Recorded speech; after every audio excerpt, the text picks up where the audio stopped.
Hi friends, నేను movie రాజా. Senior hero victory Venkatesh ప్రస్తుతం మారుతి దర్శకత్వంలో బాబు బంగారం సినిమాలో నటిస్తున్నాడు. ఈ సినిమాతో పాటు మరో యంగ్ హీరో సినిమాలో అతిథి పాత్రలో నటించాడు. అది కూడా తన అల్లుడు నాగ చైతన్య సినిమాలో కావడం మరో విశేషం. టాలీవుడ్లో ఒకే ఫ్యామిలీ నుంచి వచ్చిన హీరోలు చేసే మల్టీ స్టారర్ సినిమాలకు మంచి క్రేజ్ ఉండడంతో నాగ చైతన్య వెంకటేష్ల కాంబినేషన్ సినిమాకు ప్లస్ అవుతుందని భావిస్తున్నారు చిత్ర యూనిట్. నాగ చైతన్య ప్రస్తుతం మలయాళ సూపర్ హిట్ మూవీ ప్రేమం రీమేక్లో నటిస్తున్నాడు. కార్తికేయ ఫేమ్ చందు ముండేటి దర్శకత్వంలో తెరకెక్కుతున్న ఈ సినిమాలో వెంకీ అతిథి పాత్రలో కనిపించనున్నాడట. కొన్ని కీలక సన్నివేశాల్లో చైతు తండ్రిగా వెంకీ నటించాడు.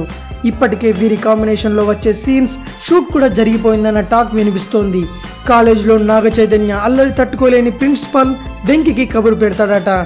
కాలేజీకి వచ్చిన వెంకీ నాగ చైతన్యకు క్లాస్ పీకకుండా రివర్స్లో ప్రిన్సిపాల్కి క్లాస్ పీకుతాడట.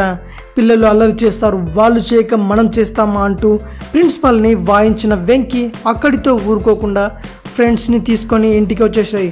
ఇంట్లో అయితే నీకు కావాల్సినంత ఫ్రీడమ్ ఉంటుందని నాగ చైతన్యకు చెప్పి ప్రిన్సిపాల్ని అవాక్కయ్యేలా చేశాడట. ఈ మధ్య వెంకీ నాగ చైతన్య షూటింగ్లో పాల్గొనగా ఈ సీన్ చిత్రీకరించేశారు. ఈ సీన్స్ చాలా బాగుంటాయట. ఇప్పటి వరకు నాగ చైతన్య వెంకీ కలిసి తెరపై కనిపించలేదు, ఇదే మొదటిసారి.